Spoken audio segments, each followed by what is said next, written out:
We're here today at Driving Park Recreation Center, Driving Park Pool, having a great time with the kids. It's 90 degrees and we're having a great time in the Summer Splash Series with Columbus City Council.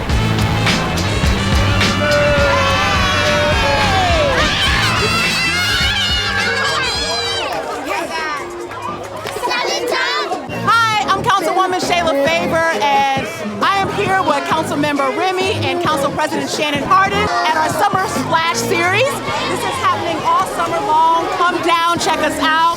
We have music, we have popsicles, Capri Suns, Gatorades, and sunglasses. Hope to see you sometime this summer. Bye.